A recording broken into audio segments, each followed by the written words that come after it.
Damas y caballeros, chicos y chicas, bienvenidos y bienvenidas a esta sesión sincrónica de Taller de Desarrollo Cognitivo 2. Mi nombre es Alejandro Fernández y me recordarán de otros episodios similares como la clase pasada, también sincrónica de Taller de Desarrollo Cognitivo 2. Y antes de comenzar a grabar, estábamos haciendo algunas aclaraciones acerca de lo que se viene en la segunda unidad, que es la escritura de un ensayo. Y hay una gran duda que es, ¿cómo es esto de que yo recibo un artículo con mi grupo en Fundamentos Epistemológicos y tengo que escribir un ensayo, pero el ensayo es acerca del artículo? Y la verdad es que la respuesta es que no. El ensayo no tiene por qué ser acerca del artículo. El ensayo es desde el artículo. Gloria planteaba que a su grupo le corresponde un artículo de un autor llamado Harold Kincaid, quien plantea que en psicología y en las ciencias sociales en general se pueden generar explicaciones causales tal como en las ciencias básicas, como la física o la química.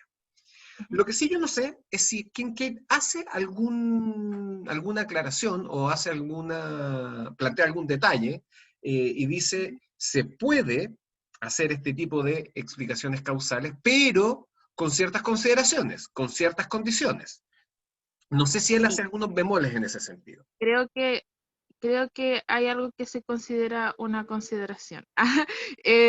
Me refiero a que él primero como que hace un contraargumento de hartos autores que dicen que no, que la ciencia social no, nada que ver. Ya él los refuta y luego él habla de un término que se llama ceteris paribus. Ceteris paribus, Paribus, sí. paribus, Que exacto. significa con condiciones iguales en todo lo demás. Ajá. Entonces él como que dice que a él le refuta mucho su teoría porque se supone que todo lo que es social tiene que ver con el ceteris paribus. No sé, aún no entiendo muy bien esa parte del texto porque es muy complejo. Ya. Pero el punto es que él dice que hay ceteris paribus en todas las ciencias, no solamente en la social, y que Perfecto. por ende, ¿por qué están refutando la idea de la explicación causal en la social y no? Y luego él muestra un estudio sobre movimientos políticos agrarios que hizo un caballero llamado de apellido Page, y lo explica y él dice, miren, aquí están las mismas condiciones de un estudio y lo compara con la teoría de la evolución y con teorías de ecología. Ya, Y así termina su texto. Como ya. que muestra todo eso y dice que ya, con esto yo digo que las ciencias sociales son bacanes y que no me pueden decir que no lo es. Exacto, sí. En otras No, palabras. no me pueden decir nada. Claro. Ya. Entonces yo no sé qué hacer porque bueno, con mi grupo estamos igual como de acuerdo, pero es porque no tenemos como conocimiento de, de las personas que dijeron que no, porque no, que la idea no es correcta, entonces no sé si tenemos que hacer un ensayo sobre que estamos de acuerdo con el caballero o no, o con ciertas partes del caballero o no, Ya. y ahí estamos perdidos. Perfecto, ya. Dos cosas. Lo primero, no. En el ensayo no es que ustedes tengan que decir si están de acuerdo o no. Eso es una crítica. Y sin duda que la crítica es una especie de tarima desde donde ustedes tienen que plantear el ensayo. Porque para hacer el ensayo ustedes primero tienen que decir explícita o implícitamente, estoy de acuerdo con el caballero o no estoy de acuerdo con el caballero. O mejor dicho, estamos. No se tiene que hacer una crítica. Una vez que ustedes hagan la crítica y digan, por ejemplo, no estamos de acuerdo con el caballero, de ahí viene que ustedes tienen que plantear algo nuevo. Por ejemplo, ustedes podrían decir, sí se pueden generar explicaciones causales en psicología, pero solamente en ciertos casos. ¿Ya? Por ejemplo, a nivel de neurociencias, a nivel de psicología clínica, y respecto de que ustedes saben muy poco o de psicología o de las otras, de las contrapartes, de los contraargumentos, de los opositores a Kincaid, bueno, ahí es donde tienen que investigar. Y ceteris paribus es una expresión que es no solamente hermosa, sino que muy útil en psicología. Porque ceteris paribus es una expresión latina que significa algo así como siendo todo lo demás igual. Y la mejor forma de explicarlo yo creo que es con un ejemplo. Imaginemos que yo les digo,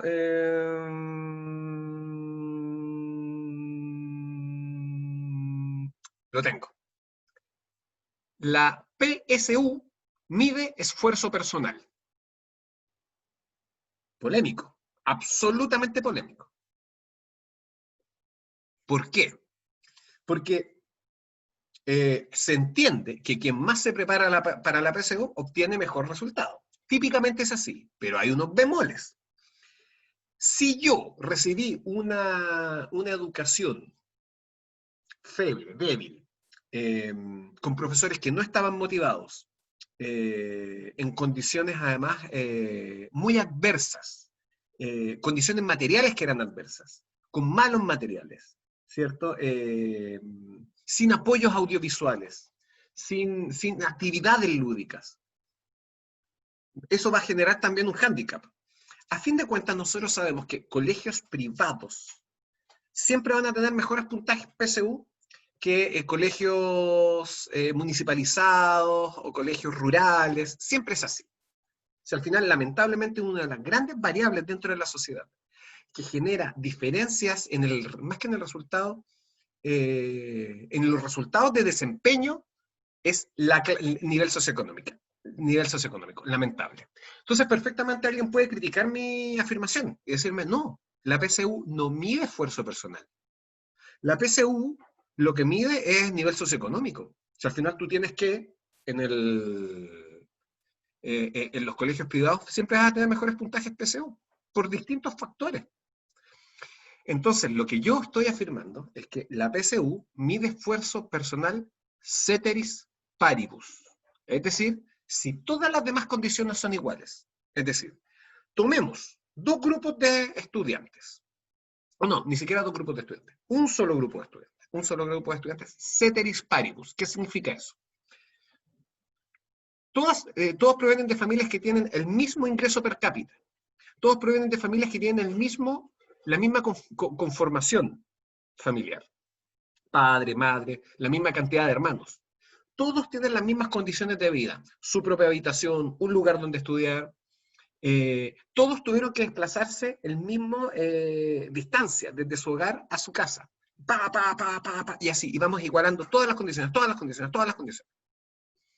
Los medimos con la PSU y vamos a obtener resultados distintos. Yo podría decir, ahí sí que la PSU, y ojo, y todos recibieron la misma educación, y todos tenían las mismas notas en el colegio. Y ahí podríamos decir que las diferencias de puntaje reflejan esfuerzo personal.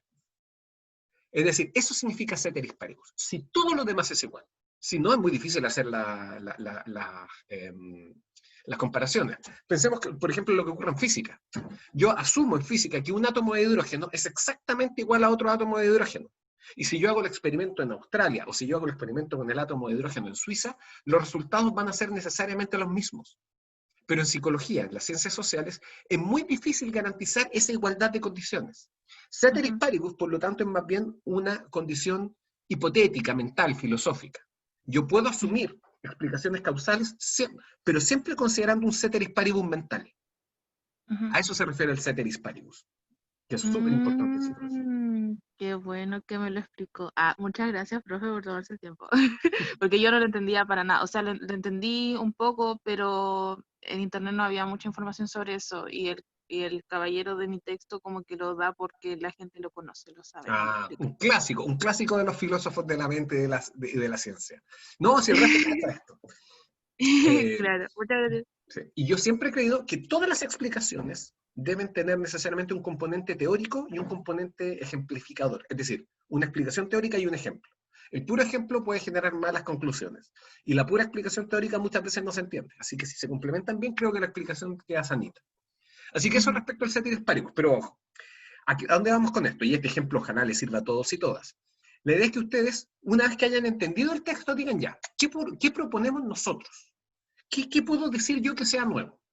Dado que ustedes están en primer año, ustedes probablemente puedan descubrir la pólvora. ¿Qué significa eso? Que lleguen a una idea completamente novedosa y alguien más la haya pensado antes. No se amilanen por eso.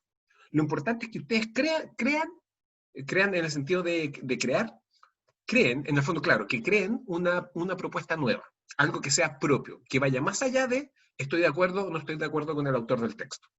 De eso se trata.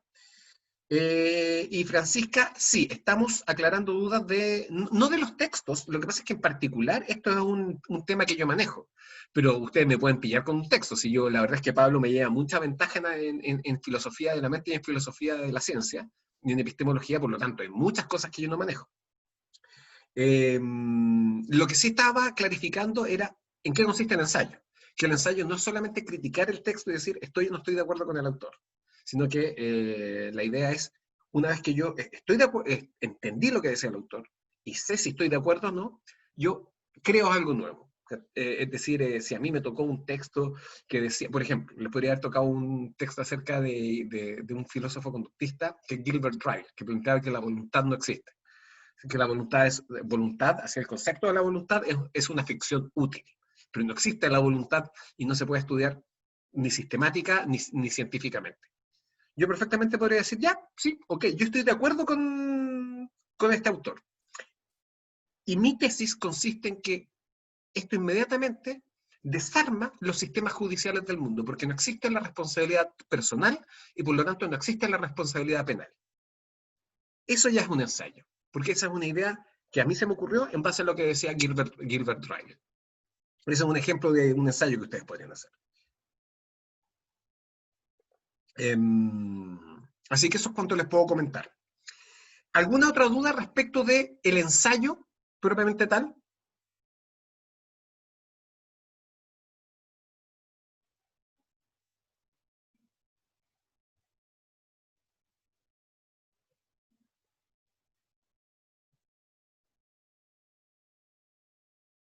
Parece que no. Reina el silencio en el salón. Así que entonces podemos pasar a ver, a rever, mejor dicho, la sesión asincrónica del viernes pasado. Como diría el Chavo del 8, aguárdenme tantito mientras busco el PDF. Yo debería haberlo tenido abierto, pero Francisca, tú que llegaste tarde no te enteraste que me había quedado fuera de mi departamento, así que en cuanto el cerrajero abrió la puerta, yo llegué, me serví una taza de café, no, primero eché isoform en todos lados, luego me senté, me serví una taza de café y me conecté, entonces no tuve tiempo de hacer nada. Pero ahora tengo un rico café con olor, con sabor a lisoform. ¿Dónde lo tengo? Acá está. No se rían de mi desgracia. Bueno, ya ríanse nomás. El asunto es que lo que hicimos el viernes, o lo que yo hice el viernes, fue presentarles el modelo de Van Dijk y Kinch. Van Dijk, Kinch. Primero hay que preguntarse, ¿por qué un modelo? ¿Por qué presentarle un modelo? ¿Por qué sencillamente no practicar lectoescritura en vez de andar viendo modelos? Sí, el modelo puede ser interesante, hay gente que ha estudiado esto, pero lo que necesitamos nosotros como estudiantes es mejorar nuestra comprensión lectora, y yo no voy a usar mejor el computador si me explican cómo está construido un computador. Yo lo que necesito saber es usar el computador. O incluso mejor aún, yo quiero ganar el campeonato de FIFA. Entonces yo necesito trucos de FIFA, necesito entrenar FIFA. No necesito que me cuenten la historia de cómo se creó el FIFA, cómo lo programan, cuáles son los componentes que tiene. Y eso claramente queda aplicable en términos generales. Pero nosotros con Paulo utilizamos este modelo con una finalidad. Imagínense que ustedes son psicólogos educacionales y están trabajando en un colegio, ¿ya? Forrándose, llenándose de los bolsillos de dinero. Y va el jefe de UTP y les dice, oye, necesito que me ayudes con algo. Tú que eres psicólogo, tú que eres psicóloga, ¿tú cachai algo de comprensión lectora? Sí, algo cacho, le dicen ustedes. Necesito mejorar los niveles de comprensión lectora de los cabros de cuarto medio en miras a la PSU.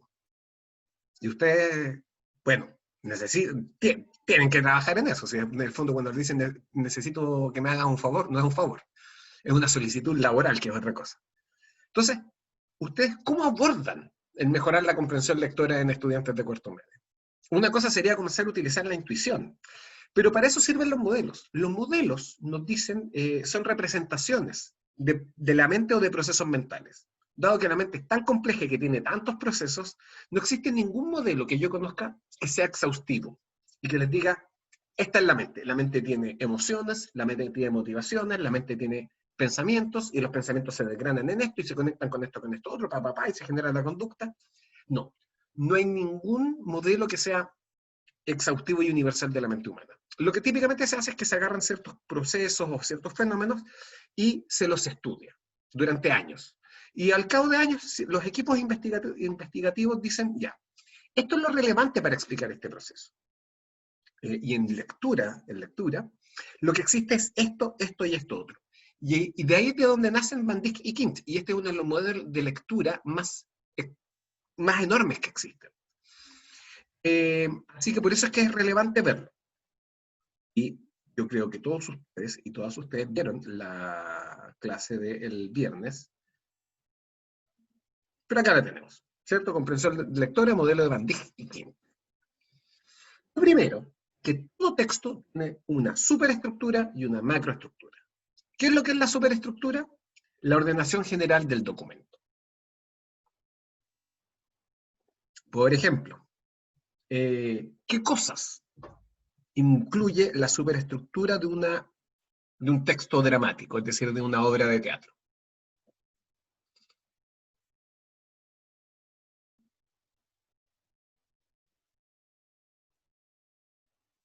¿Alguien acá hizo teatro en el colegio? Por favor, díganme que sí. Yo encuentro que no hay nada más entretenido que hacer teatro en el colegio. ¿Ya? Perfecto. No me acuerdo. Ya, ok.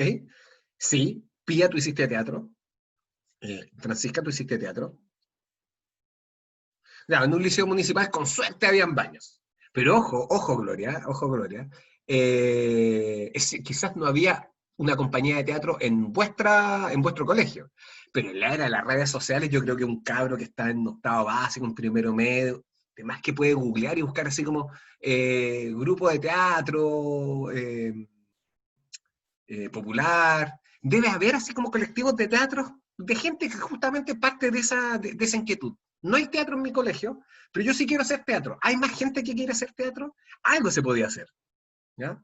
Bueno, como quiera que sea, todos los que hayan visto una obra de teatro sabrán que la obra de teatro impresa tiene algo distinto a lo que tiene una novela. ¿Qué tiene? ¿Qué tiene? ¿Qué tiene?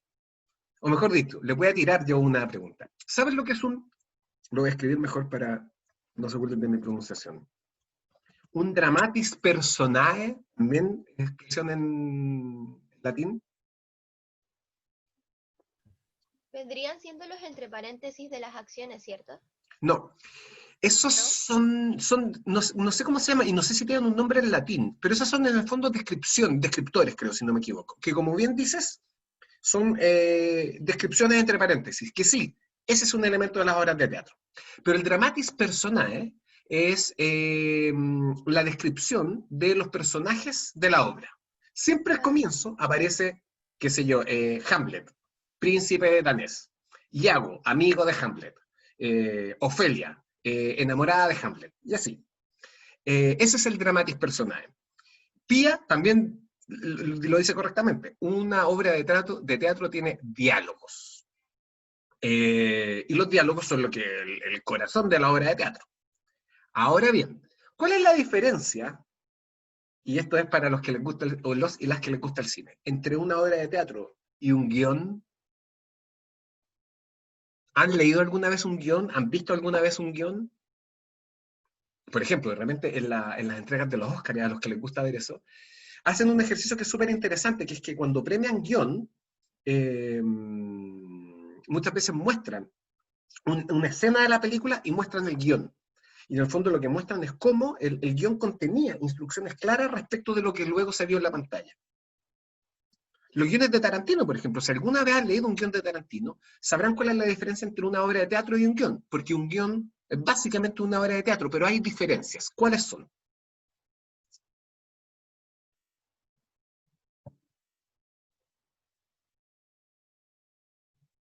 ¿Cuál es la gran diferencia entre el guión y la obra de teatro?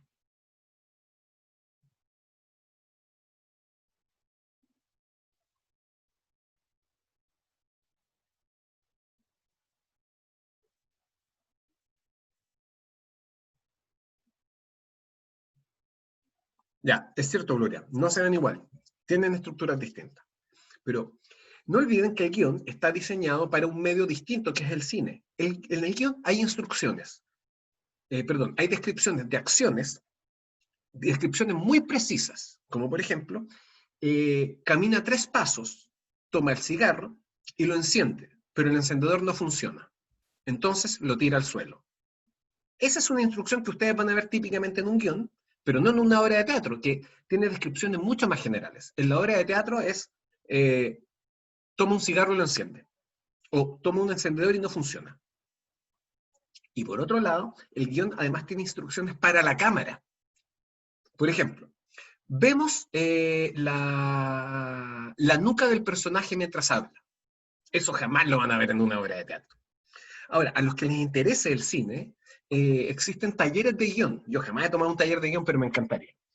Y la idea es que se reúnen personas para discutir ideas que tienen y a uno le enseñan cuáles son las estructuras o las instrucciones generales para contar una historia y plasmarlo en un guión. Independientemente de que el guión nunca se materialice, es un ejercicio interesante narrar una historia con ciertas reglas. Así que a los que les interesa eso, pueden participar en colectivos de teatro populares, pueden tomar talleres de guión que a esta altura online casi todo es gratuito. Típicamente con una donación personal, que no sé, yo creo que las personas que hacen este tipo de iniciativas, un poquito a lo Kickstarter, cuando reciben donaciones, no sé, pues de lucas, de 2 lucas, yo creo que, no es que estén alegres por la cantidad de plata que reciben, sino que yo creo que recuperan la fe en la humanidad. Así que a eso nos referimos con superestructura. Las reglas de forma que tiene un texto. Y típicamente ustedes se van a encontrar con ciertas superestructuras que conocen más o menos en la universidad, y que son el artículo científico, la guía, que la guía es mucho más libre, que típicamente la guía es un artículo creado por profesores que no sigue tantas reglas, no ha sido revisado por pares, por ejemplo.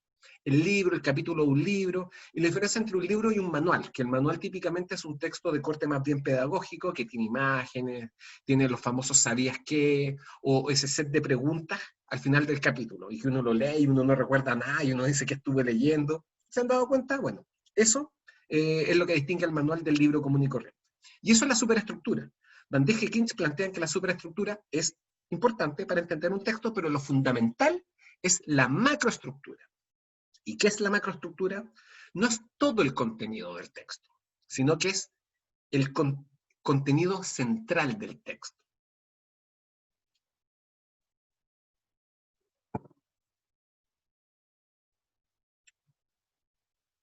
¿Alguien me puede resumir, muy a la rápida, en 2 o 3 líneas, su película favorita? No 2 o 3 líneas, en 2 líneas su película favorita. Vamos a hacer ejercicio aquí y ahora. No tienen por qué discutirlo entre ustedes, sería muy raro que 2 personas tuvieran la misma película favorita. Así que ese es el desafío ahora. Resumir en 2 líneas mi película favorita. No se tomen mucho tiempo para pensar cuál es su película favorita. Siempre van a traicionar alguna película cuando dicen mi película favorita, siempre. Se les va a olvidar esa otra película que me marcó cuando chico y yo siempre juré que iba a ser mi película favorita.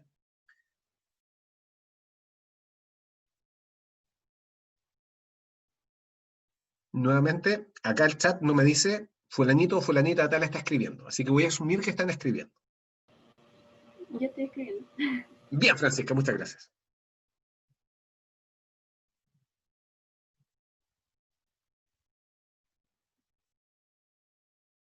Bueno, por mientras que escriben, acá, si no han visto la clase, el caballero que está ahí en la foto en blanco y negro es Thomas Nagel, autor de este artículo, que es una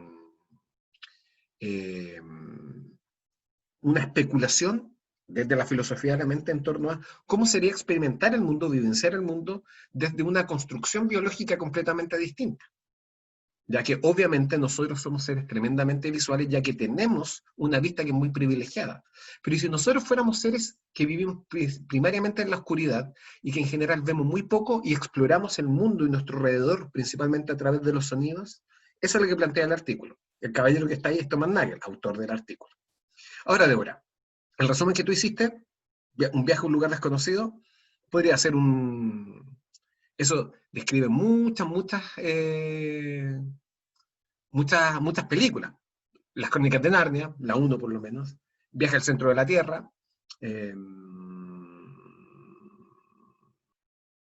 Los Goonies,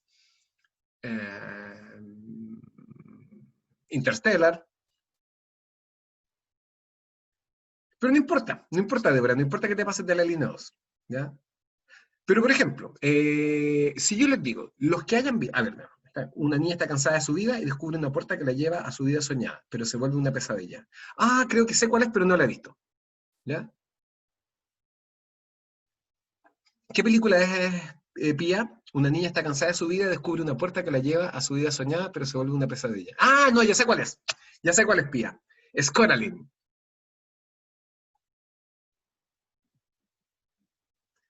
Dos adolescentes despiertan uno en el cuerpo del otro y tratan de evitar una catástrofe. Esa es la trama de Dark, Pamela, ¿o no? No, esa no es, no, miento, nunca intercambian cuerpos. Dos adolescentes despiertan uno del cuerpo del otro y tratan de evitar una catástrofe. No, no sé cuál es. Y Pía, Coraline, excelente película. Excelente película. Del mismo director de La pesadilla antes de Navidad, que acá la conocen como el extraño mundo de Jack, que muchos creen que es de Tim Burton, pero no es de Tim Burton, sino que es de Selnick. No me acuerdo cuál es el nombre del director, pero es de apellido Selnick. Y Pamela, no sé cuál es esa. Dos adolescentes despiertan uno del cuerpo del otro y tratan de evitar una catástrofe. ¿Cuál es? Your Name. ¿Se llama Your Name? Ah, sí, creo que anda dando vueltas en Netflix por ahí. Sí, perfecto. Eso que ustedes, Montserrat, una chica que está en una universidad, se inscribe en un taller de canto y van a campeonatos. No, esa no la vi, definitivamente no la vi. Tres hermanos y uno de ellos se convierte en un oso. Tres hermanos y uno de ellos se convierte en un oso. No, tampoco la vi. Y Pitch Perfect es la competencia de cantos. Tierra de osos, tampoco la vi. Pero en fin, esas descripciones que ustedes me hicieron son la macroestructura de sus películas favoritas. En el fondo es el resumen, lo central. Podemos debatir respecto de si esas macroestructuras son acertadas o no, si tienen todo lo que tienen que contener o no. La gracia de una película es verla, a diferencia de lo que ocurre con un libro o un artículo. Efectivamente, la mejor forma de enterarse de lo que dice un artículo es leyéndolo, pero no vamos a leer todos los artículos de la vida. Lo que nos interesa son las ideas y las afirmaciones que están contenidas en el artículo.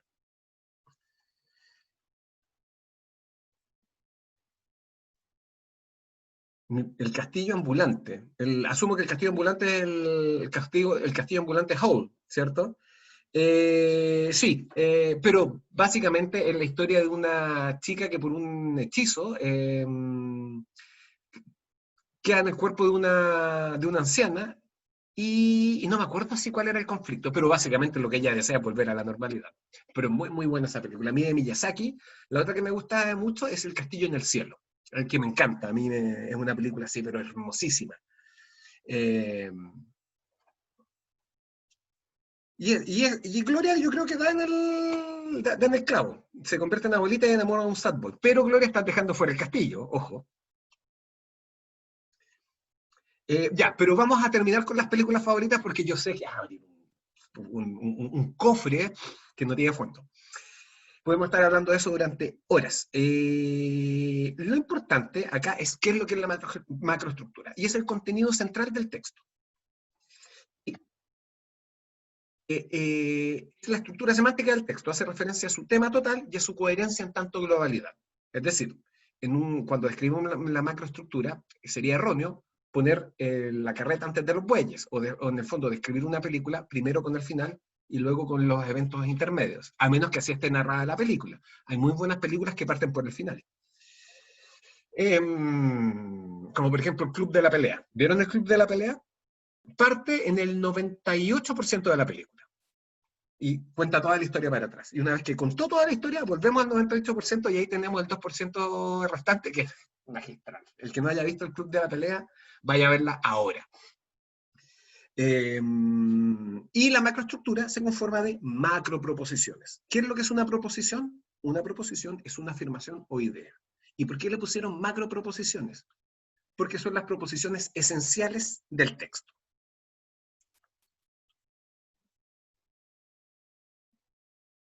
Ya.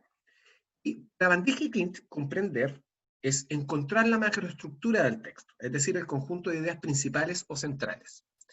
En una película, por ejemplo, no solamente es importante la sucesión de eventos, sino también las motivaciones de los personajes. ¿Nunca les ha pasado que terminan una película y hay algo que no entienden? Pero yo nunca supe por qué al final él terminó perdonando a su padre. Sí, primero quería vengarse de él, luego se encuentra con él y luego lo perdona. ¿Por qué? Pero el papá le dijo, yo te quería cuando chico, y eso fue suficiente. No. Ahí algo me falta. O bien la película no fue eficiente en contarlo, o hay algo que yo no capté. ¿Y cómo se encuentran las macroproposiciones? Por una sucesiva simplificación y elaboración del discurso. Es decir, vamos a ir eliminando ideas que no nos sirven y vamos a ir creando ideas nuevas que sí me sirven para aprender, fijar esa macroestructura. Y esa macroestructura, como les decía, esto es lo que uno hace. Esto es esencial, porque después nosotros vamos a hacer un ejercicio con esto. Básicamente, ustedes ven mi cursor, ¿cierto? ¿Ven cuando se está moviendo? ¿Ven la flechita negra moviéndose en torno a al último rectángulo? Perfecto. Ya, súper. Esta es la macroestructura. Como decía yo en la clase asincrónica, no es que haya solo 4 niveles, no hay una cantidad determinada de niveles, ni siquiera es claro que haya niveles, pero lo ponemos así para que se entienda. Al principio nosotros tenemos una serie de proposiciones, ¿ya? ¿Cuántas? De hecho, ¿saben qué libro nos permite hacer esta metáfora? La Biblia. Porque la Biblia tiene enumeradas las proposiciones. Cada versículo es una proposición. Entonces ahí la cosa es súper ordenada. Entonces incluso nosotros debe haber una estadística, es súper fácil. Voy a preguntarle a Google cuántos versículos tiene la Biblia. Hay distintas versiones de la Biblia, por lo tanto no vamos a llegar a un número único. ¿Cuántos versículos tiene la Biblia? Aquí está. 31.187 versículos. Es decir, la Biblia está constituida por 31.187 proposiciones. ¿Cómo les quedó el ojo? ¿Han leído la Biblia alguna vez? ¿Entera? Hay algunos programas, no programas computacionales, sino que programas así como de instrucciones u organizaciones que son leer la Biblia en un año. Entonces ahí uno ve cuántos versículos tiene que leer al día. Y independientemente de que creamos en la Biblia o no, es un libro súper entretenido porque tiene muchas historias, tiene muchas figuras, y tiene monstruos, y tiene gente que muere quemada por fuego, tiene destrucciones de ciudades, así que es tremendo libro, absolutamente. Hay algunas partes que son un poquito más pantanosas que otras, pero tiene cierta poesía. El asunto es que nosotros cuando leemos un artículo, por ejemplo el de Thomas Nagel, debe tener, voy a calcular así, abuelo de pájaro, unas 500 proposiciones. Cuando nosotros contamos de qué se trataba el artículo, cuando nosotros lo utilizamos para escribir otra cosa, ustedes van a tener clara una idea en la cabeza. ¿Cómo llegaron de esas 500 proposiciones a una proposición o a un conjunto de proposiciones? A través de sucesivas eliminaciones y elaboraciones del texto. Y eso es lo que van haciendo. Van fundiendo proposiciones, van eliminando proposiciones. De hecho, lo que falta en este texto, en este diagrama, es que todas las proposiciones de primer nivel, de alguna manera, están contenidas en las proposiciones de segundo nivel. Pero no siempre es así. Algunas se pierden para siempre, la mayoría, de hecho, porque no todas son relevantes.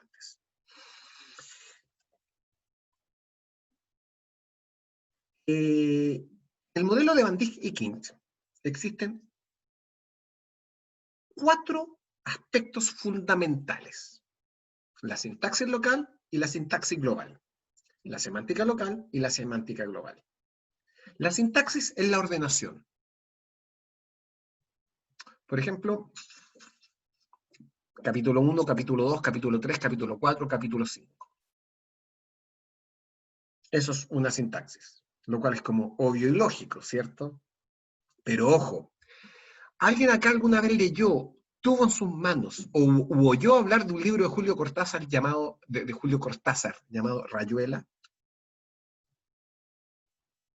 Sí, Francisca, ¿qué nos podrías decir, que tú sepas, qué particularidad tiene Rayuela? Si es que la conoces.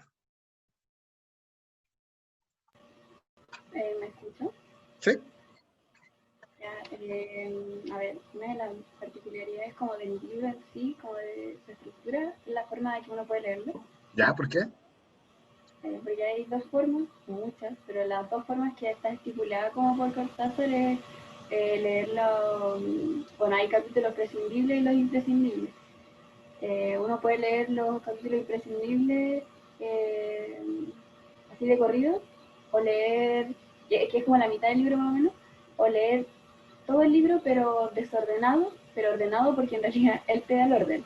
Es como, no sé, ir al capítulo 1, después al 100, después al 2, después al 39 y así. Y eso es Exacto, entretenido. exacto.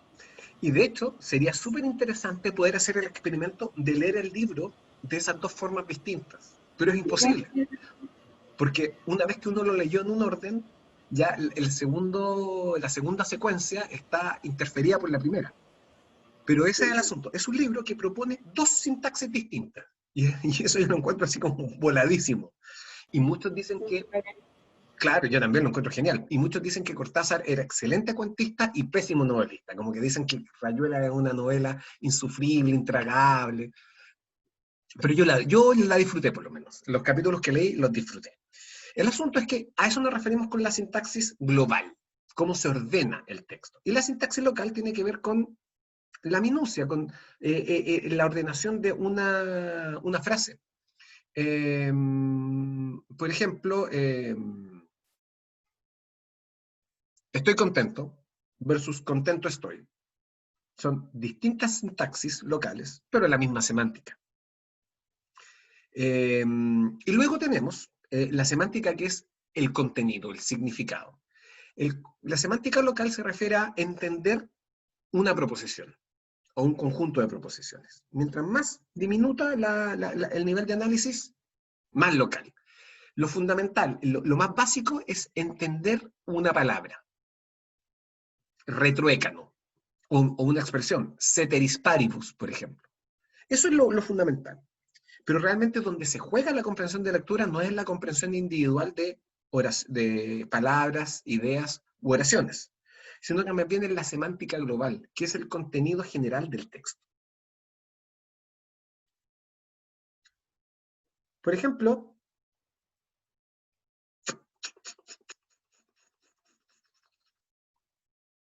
Quentin Tarantino, que lo había mencionado. Kill Bill. ¿Vieron Kill Bill?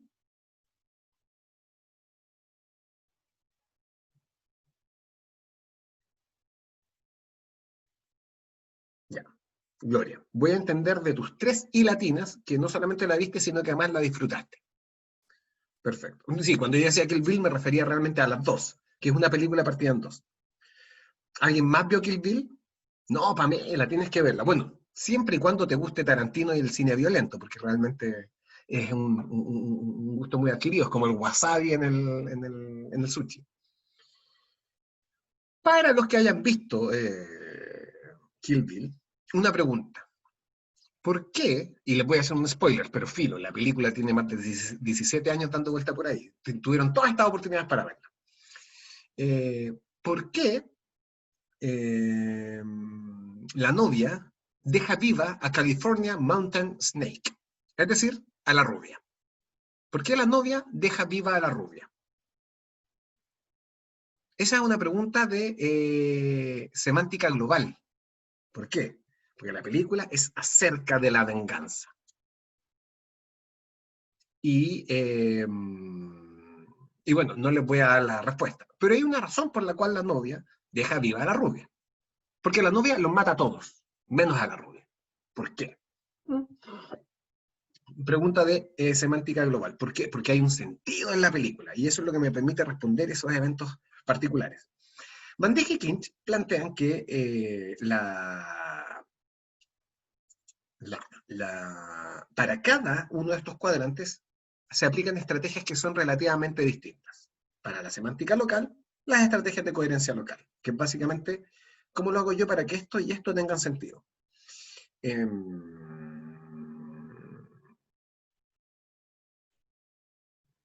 ejemplo que les puse en la clase, si no me equivoco.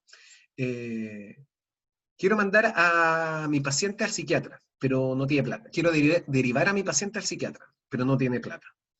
¿Quién no tiene plata? ¿El psiquiatra o el paciente? Es obvio que el paciente, porque en base a lo que yo sé del mundo, para que esta frase tenga coherencia, puedo hacer una sola interpretación, no dos. Para entender la sintaxis local se utilizan lo que Van Dijk y Keynes denominan estrategias proposicionales. No nos vamos a meter ahí. Para la sintaxis global, estrategias esquemáticas, que básicamente no es nada del otro mundo, es echar mano de lo que sé acerca de los textos. Por ejemplo, si yo les digo, es interesante, a ver, les voy a leer una cosita corta y me dicen si tiene sentido o no. Aguánteme tantito.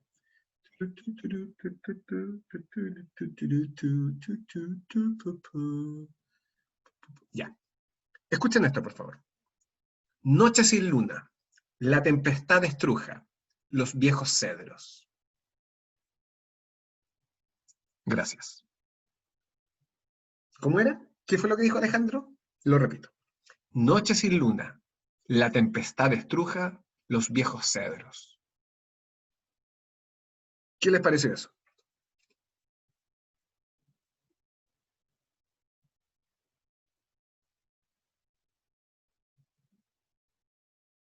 Ya, ok, noche sin luna, la tempestad estruja, los viejos cedros. ¿Dije algo? ¿Narré algo? Gloria dice, poético, no sé. Y ese no sé, yo creo que es fundamental. Porque no sé, o sea, puede ser poético, pero no era complicado, no sé qué clase de mérito hay detrás de eso. Ya. Eso fue un haiku. Y un haiku es un género poético que proviene de Japón.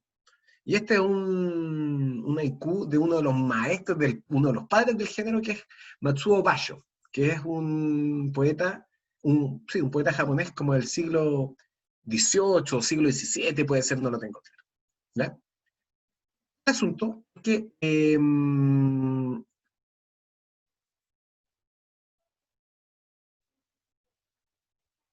a través de el haiku es un género de poesía que tiene distintas características. Entre otras, son siempre 3 versos. Y siempre hablan o describen algún evento o escenario de la naturaleza. Si yo no sé lo que es un haiku, difícil que yo lo disfrute. El videoclip también tiene su propia semiótica y su propia sintaxis. El guión, la obra dramática, el artículo científico, todos tienen su propia ordenación. Y yo voy a poder disfrutarlos, acceder a ellos o aprovecharlos si conozco el género y sé qué esperar de él. Esa es básicamente la idea. Pero lo que nos convoca son principalmente las macroestrategias, que son de 2 tipos. Las macroreglas y las estrategias contextuales. A través de ambas se puede acceder a la macroestructura. Esa es básicamente la idea. Las macroreglas se aplican haciendo síntesis, resumiendo información. Y tienen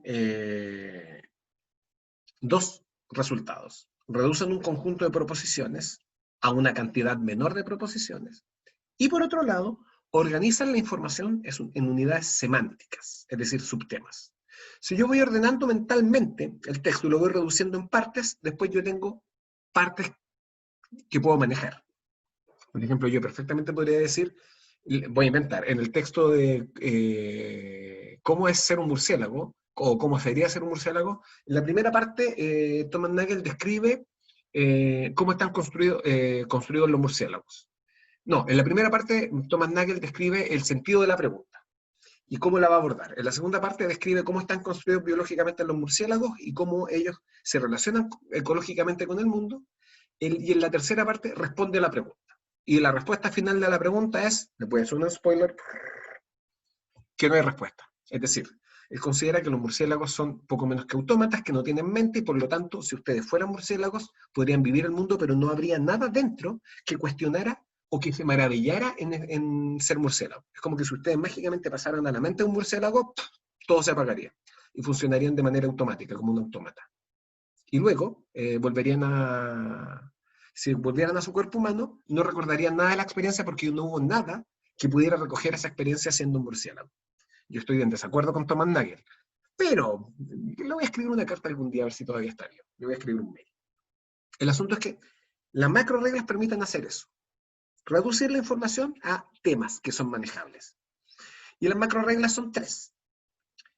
Omitir, que es deshacerse de la información irrelevante por ser redundante o ser no aportativa.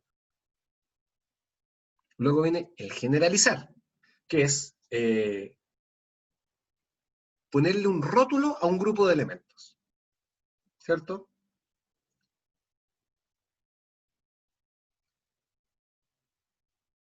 Por ejemplo, en las películas de guerra, o no, por ejemplo, Rogue One. ¿Vieron Rogue One? La que yo considero la mejor película de la saga de Star Wars después del Imperio Contraataca. No les quiero hacer un spoiler tampoco de la película, ¿ya? Pero hay personajes que mueren, como en Jurassic Park.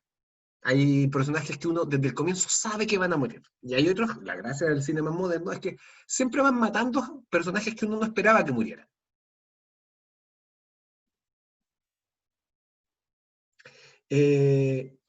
Yo perfectamente podría, al narrar la película, contar, muere fulanito, muere menganita, luego muere sutanito, y describir incluso cómo mueren. O yo podría resumir y decir, y muere la mitad de los personajes.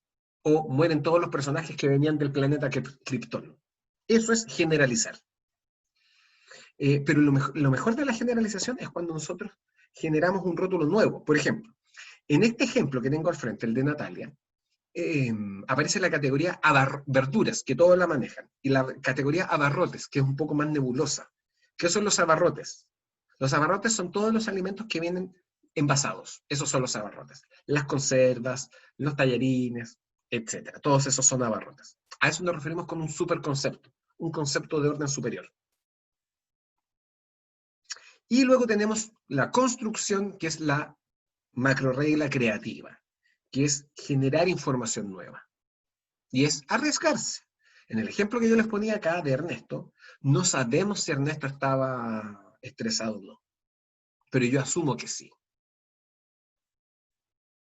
Es como, por ejemplo, cuando ustedes están viendo una película y de repente algo raro encuentran con un personaje y dicen, tate, este es traidor. ¿Y de dónde sacan eso? De la recolección de una serie de eventos. Miraba sospechosamente, escondió algo, cuando explicó su motivación, omitió información. Entonces, ustedes van conectando los puntos, y cuando crean una figura nueva con esa conexión de puntos, están en presencia de una construcción. Y por eso se llama construcción. Se crea algo nuevo, a diferencia de la generalización, que solo reduce, o mejor dicho, categoriza. Esas son las 3 macrorreglas. Y en resumen, el significado de un texto es la proposición global que encierra, y sabemos que esta se conforma mediante transformaciones semánticas a las proposiciones originales de un texto.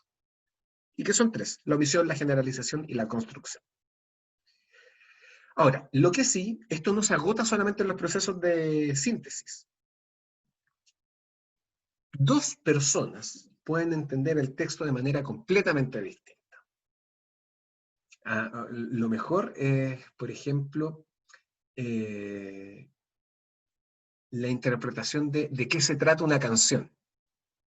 Por ejemplo, hay un debate que es, para mí, un debate inane, pero que es un debate importante, que es acerca de la canción de José Luis Perales, ¿Y cómo es él? ¿La han escuchado alguna vez? ¿Y cómo es él? ¿En qué lugar se enamoró de ti? Ya. Montserrat la escuchó. La he escuchado por lo menos. Yo creo que todas la han escuchado alguna vez. Todos ustedes tienen tíos, abuelos, y en alguna cocina tienen que haberla escuchado. El asunto es que, ¿de qué se trata la canción? ¿Y cómo es él? ¿En qué lugar se enamoró de ti? Pregúntale, ¿por qué ha robado un trozo de mi vida? Es un ladrón que me lo ha robado todo. Maldición, me acabo de dar cuenta de que estoy grabando, y eso va a quedar grabado. Pero bueno, no le muestren la grabación a nadie. Gloria Caterina dice, canción de despecho. Y así parece. Se trata de un sujeto que le canta a su esposa, preguntándole acerca del hombre, no solamente del cual se ha enamorado, sino el hombre por el cual ella lo va a dejar. Y que es el tema básico de las canciones de José Luis Perales. A José Luis Perales siempre lo abandonaban, siempre. Pero hay algunas personas que dicen que no, que es una canción en donde el padre le canta a la hija que se va de la casa a casarse, o no necesariamente a casarse, pero se va a vivir con su pareja, y él en una actitud muy posesiva dice que él le ha robado todo. Y yo, la verdad, toda la vida he criticado y he condenado esa interpretación porque yo considero que no tiene sentido. ¿Y por qué considero que no tiene sentido? Porque si ustedes leen la letra, pueden buscarla ahora mismo, googlearla, y como es el de José Luis Perales, siempre todo hace referencia a una relación romántica. Además que por otro lado, ella, la hija, llora. Y le dice en algún momento, ve a juntarte con él, pero límpiate la cara, que no sepa que has llorado. ¿Cuándo llora la gente? Cuando está triste. Y en general nadie que se va a vivir una vida de pareja está tan triste como para llorar. O sea, sí, sin duda que puede ser emotivo dejar el nido paterno, el nido materno, pero así como llorar, y por otro lado esta escena de un poquito de celos de padre a hija, como que no viene al caso. Yo creo que por contexto no podemos entender esa como una canción de, de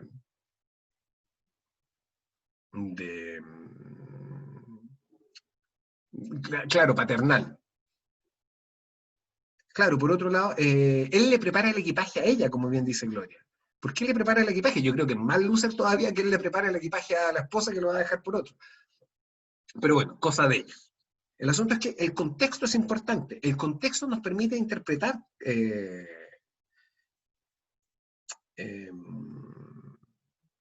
ciertos textos. Por eso es que ahí aparece la visión de la comprensión de lectura como insuficiente. Si nosotros pensamos que en el contenido está todo, eso no da cuenta ni de los elementos ni de las estrategias que un lector cualquiera emplea para utilizar las macroreglas. No especifica por qué distintos lectores usan de modo distinto las reglas, ni tampoco explica por qué ciertas interpretaciones de un texto son evidentemente incorrectas. El contexto es importante, y las macroestrategias contextuales son estrategias, procedimientos mentales que uno ocupa para extraer, o mejor dicho, para utilizar el contexto para entender un texto. Por ejemplo, este acertijo que yo les había puesto, se entiende solamente si ustedes conocen los mapas. Eso es parte del contexto. Y el contexto tiene 4 niveles: cultura, situación sociocultural, situación comunicativa, tipo de discurso. Por ejemplo, imaginemos que ustedes fueran a una tocata punk, en donde toca un grupo de esos con nombre punk, así como, no sé, Alcalde Muerto. Así se llama el grupo, el Alcalde Muerto. Y tiene una canción que se llama Distopía. Y comienza la canción, y la canción habla de tan encerrados, tan encorvados, todos estamos en un sector muy encerrados. ¿A qué hace referencia la canción? Tan encerrados, tan encorvados, todos sepultados, todos en cofres. Eso. Tan encerrados, tan encorvados, en ataúdes almohadonados. Ya, Francisca dice, por ejemplo, la represión de la sociedad. ¿Alguna otra interpretación? Voy a escribirme. Ya, canción Distopía.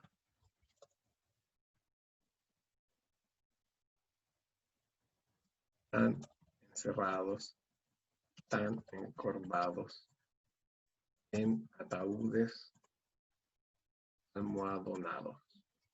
Yo debería tener un grupo punk ahora que lo pienso. Gloria, ¿qué es el COVID? ¿Dónde sacas el COVID?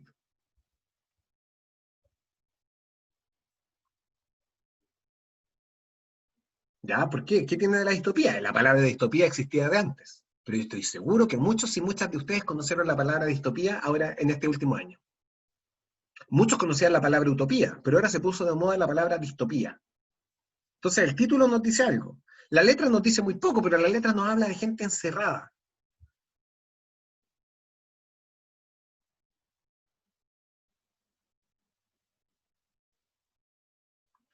Yo voy a ofrecer la explicación, porque a mí se me ocurrió el ejemplo. Si yo hubiese escuchado esta canción en el año 2019, yo habría dicho, sí, esto hace referencia un poquito a lo que dice Francisca, a la represión de la sociedad, claro, este grupo, estos gallos, consideran que la sociedad nos encierra de alguna manera, como que nos sepulta con sus preconcepciones, con sus exigencias. Pero hoy en día, en primer lugar, la palabra distopía está súper asociada al COVID. Hoy día todo el mundo habla de que vivimos en un mundo distópico, porque de hecho es como, realmente esto es como una película de ciencia ficción. Si a mí me hubiesen dicho el año 2018 que íbamos a estar todo un año encerrados o pseudo encerrados en casa, yo habría dicho, no, imposible, ¿cómo? Ya, sí te lo creo el año 2050, producto de una lluvia radioactiva, porque no hay capa de ozono, pero el año 2020 no, eso falta muy poco. Y por otro lado, acá dice, encerrados, nada que decir. Encorvados. ¿Cuándo se encorva la gente? Cuando está frente al computador. En ataúdes almadonados. Mucha gente está pasando tanto tiempo en el sofá y en las camas que, por ejemplo, se han visto también aumentos de índices de obesidad infantil, que Chile ya venía con obesidad infantil, pero imagínense, niños que ya, los flojos que no hacen educación física ya ni siquiera tienen esa excusa, no sudan ni una vez a la semana. Hay muchas personas que están tan exigidas por el teletrabajo que tienen acá una ruma de sándwiches al lado y van comiendo mientras están trabajando, se alimentan pésimo, no poder ir a la feria implica tener menos acceso a verduras, y básicamente sí, el COVID nos está engordando, alguien puede decir, engordé por COVID. Y ojo, yo no digo que esta sea la única interpretación, ¿ya? Perfectamente podría ser que los integrantes de Alcalde Muerto digan, no, ya, nunca nos referimos al COVID, la canción nosotros la compusimos el año 2017 y la grabamos en el link de la casa de mi compadre el 2018. Pero es una interpretación que es plausible, y eso tiene que ver con la situación sociocultural. Al mismo tiempo, la situación comunicativa también nos ofrece importante para interpretar un texto. Por ejemplo, los textos que ustedes tienen que leer en fundamentos epistemológicos. Cada uno tiene un significado distinto. Pero la pregunta es, ¿quién se los dio? ¿Por qué se lo tienen que leer? ¿Y cómo se lo tienen que leer? Es distinto si este texto se los hubiese mandado a alguien por correo o por WhatsApp. Por ejemplo, es típico que yo con mis amigos en WhatsApp, de repente nos sugerimos artículos, nos sugerimos temas, oye, mira, me encontré esto en un blog, mira que hay un artículo. A muchos saben que a mí me gusta la psicología evolucionista, entonces de repente me pelotean artículos de psicología evolucionista, y claro, la mayoría de las veces yo digo, ya, sí, me lo voy a leer, pero no hay tiempo. Entonces yo digo, ya, es interesante. Ahora, por ejemplo, ahora recién, mientras estaba esperando a que llegara el cerrajero, vi un video de 3 minutos que me mandó un amigo hace 3 días. No había, o sea, uno siempre tiene tiempo para verlo, pero uno comienza a acumular una cantidad de cosas que ver y que hacer, que uno se olvida de las cosas. Entonces, cuando yo tenía tiempo que matar y no tenía nada más que hacer, no podía ni siquiera revisar mi correo de la Valparaíso porque no lo tengo vinculado al celular, me puse a revisar en WhatsApp todas las cosas pendientes que tenía, y ahí llegué a ese video. Entonces, por lo tanto, no siempre uno tiene tiempo, pero cuando el texto te lo da el profesor de la asignatura, hay o no hay tiempo para leerlo. Uno se hace el tiempo. Y el tipo de discurso también a nosotros nos permite saber con qué nos vamos a encontrar. Por ejemplo, ¿cómo sería ser un murciélago? Distinto si yo lo encuentro en un blog a que si yo lo encuentro en un artículo citado en otras publicaciones y un artículo que proviene de una revista científica de alto impacto. Voy a esperar textos distintos. No es una especulación hecha por cualquier persona. Thomas Nagel quizás también se equivoca, pero no, asumo que tiene una trayectoria tal que lo lleva no a escribir lo primero que se le viene a la cabeza. Entonces, todos estos elementos nos van generando preguntas y nos van generando respuestas que nos permiten entender el texto. Cuando hablamos de macroestrategias contextuales, no es que haya un listado de cuáles son las recomendaciones claras de cómo extraer el contexto, no, o cómo usar el contexto, no. Todo lo que ustedes hacen, cada vez que ustedes parten desde su propia cultura, ¿ya?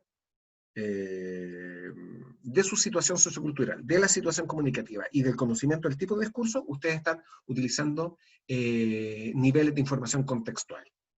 A eso hace referencia el modelo de